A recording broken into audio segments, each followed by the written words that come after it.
All right, everybody, welcome back to the Fiverr Talks YouTube channel. Thank you for joining me. My name is Joel Young, or as you might know me on Fiverr, user DJ Young. I'm a top-rated seller, and I've been selling there since 2013. I'm also one of Fiverr's all-time highest earners, and right here on this channel, I talk to you about Fiverr all the time. That's all we talk about, all Fiverr, all the time, to try to help you to become a better seller, a better entrepreneur, someone who can live the lifestyle they want by working the way that they want. And if you've been with us over the last few weeks, we've been talking about the basics of Fiverr. We've talked about SEO. We've talked about what to do to get your first sale.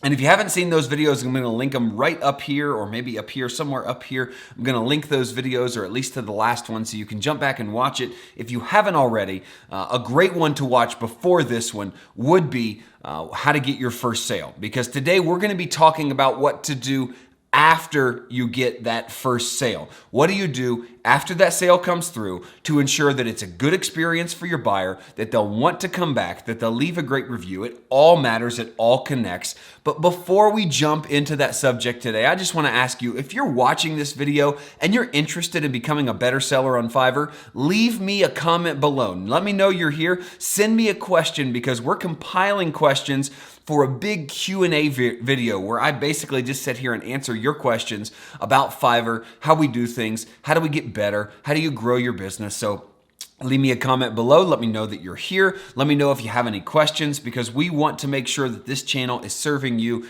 best. And I want to make sure that whatever I'm sharing with you is something that's relevant to what you're doing and how you're selling on the platform.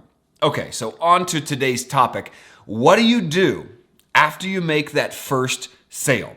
What do you do in relation to your customer? How do you make sure it's a great experience and that everything, the chain of events, is set so that you're going to have a great end result, which is a great deliverable, an approval, and a great review? The first thing you need to do, absolutely, as soon as possible, is reach out to your buyer. Send them a message. Let them know that you received all of their information, that you're ready to go, and that you have their order in queue. It doesn't even hurt to follow up with them and say, here's how long I'll take in doing this, even though they're given an estimate when they buy of how long it'll take. Let them know all the details. Reach out immediately, confirming that sale. Now, this may seem like a really easy, maybe even self-explanatory step in the process, but something that I have noticed as a buyer, and I've purchased thousands of gigs on Fiverr over the years, is that most sellers don't do that. Most sellers don't confirm with a buyer that they received their order, that things are ready to go, I'm going to be working on it, reassuring them. Most people just don't do that. So if you do that, you're already setting yourself apart from other people that they've had experiences with in the past. And really, most buyers on Fiverr are not one-time buyers. They're repeat buyers for use it for the same service multiple times or other different services. And what you need to do is start to set yourself apart from other sellers. And they'll begin to notice, hey, this guy or this gal is different. This is going to be a different experience. It's going to be a great experience. So you want to set that stage by reaching out to them as soon as possible. Don't let it go 24 hours without you letting them know that you received their order and things are flowing. The second thing you need to do is check over what your buyer has sent you and make sure that you have everything you need to get started. It doesn't matter what your service is. You need a certain amount of materials or assets or information from your buyer to do that job well. And when they send you the initial message, you should not just respond back to them confirming that you received it, but you should say, is this everything I need to get started? And if it's not, you need to ask the buyer right there early. Don't let it go a day or two or three or four.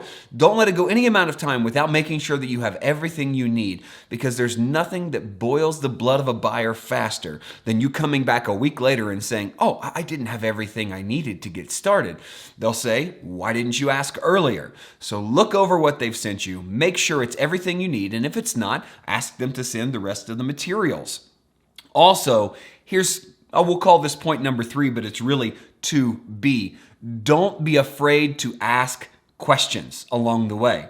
If they send something that doesn't make sense or needs to be clarified, don't pretend you know what they're talking about or you understand everything. Ask questions. It's not only not a bad thing, but buyers appreciate your attention to detail if you go ahead and ask questions about something they sent, maybe ask for clarification. As a voice actor, I'm constantly responding back to customers saying, hey, can you give me clarification on a pronunciation of a word? Maybe it's their name or a company name or something that's just not normal that I can't look up in the dictionary and find the pronunciation for. Can you help me with that? And buyers always appreciate the attention to detail. If you come back to them with questions, it means you're paying attention and it means that the end product is going to be that much better. And they always appreciate that. Now, once you make sure you have their order, make sure that you have everything that you need to get started, you're asking questions, make sure that you respond to any future messages that come from your buyer extremely quickly. Now, we talked about this last week in our video on how to get your first sale, but it's also important after the sale. When you're just getting started, make sure that in those early days, if they have any questions, any concerns, anything that they reach out to you about in regard to that project, that you respond at the bare minimum within 24 hours. Now, there's not a timer on your responses on the order or the gig page like there are in the inboxes, and we'll talk about that in later videos. But you should make it your rule to respond to everything on Fiverr within 24 hours so buyers are never left in the dark wondering, is he or she working on this? How are they doing? Do they have questions? What's going on? I'm worried. The worst thing you can do is leave a buyer in the dark and be silent about what you're doing. Whenever they ask you a question, respond immediately, as quickly as possible. And I would even say, be proactive. Give them progress reports. If you're working on a creative project and you can send them little updates for approval, that's always appreciated. When I've worked with buyers in the past that have provided me with little updates along the way, I've always appreciated that. It's always made me feel like they were doing their best to keep me informed, and I could see the work and see that they were doing well as they went along. So we didn't get to the end and find out it was just a horrible product. And the last thing I want to talk about today, one of the most important things to do after you receive a sale on Fiverr, is to watch the clock.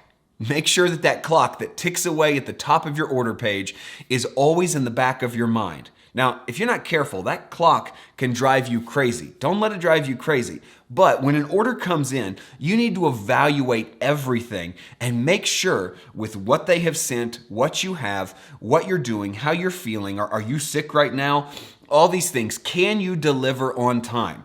And if you can't, the beginning of the project is the time to address that. And buyers are oftentimes, though you may not believe it to be so, they're oftentimes very receptive to real-world feedback for real-world situations.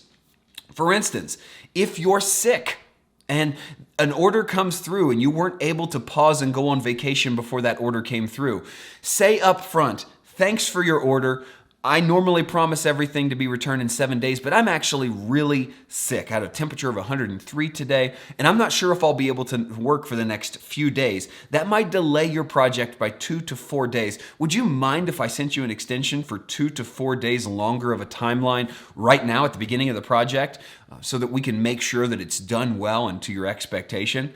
Buyers absolutely love getting real feedback from real people about real-world situations. What they hate is when you get to the end of the project, you deliver late, and then you begin to make excuses. I couldn't have done this on time, I was sick. Well, how would they have known that? They couldn't adjust their expectations because you didn't give them the reality of what was going on with you up front. So make sure you can evaluate that clock, make sure that you can deliver on time, and always beat the clock. Never deliver last minute unless you absolutely have to. Always try to deliver early, surprise and delight your customers, under promise and over deliver, and that will help you to have a successful project every single time you make a sale on Fiverr. I hope you found these tips helpful, and I really hope you'll go out there and test them out, try them out in your Fiverr account as you're selling every single day, I think they'll make you a better seller. And I think if you keep these things in mind, you'll know how to take a buyer from sale all the way to satisfaction and a great review at the end of the process, and hopefully do that thousands of times so you become a top-rated seller and really earn the lifestyle that you want through working on Fiverr. So again, as always, my name is Joel Young, user DJ Young on Fiverr. Look me up, send me a comment down below, let me know that you're here and what I can do for you in these future videos. And as always, don't forget to subscribe to the channel. We're making new content every single week so that you can get better as a seller on Fiverr, and we want to hear from you. We want you to be here. Check that little subscribe box and hit the bell next to it so you're notified every time I put out a new video. I'm glad you're along for the journey right here on the Fiverr Talks YouTube channel, and until next time, continue to get out there and do things because the future favors the doers.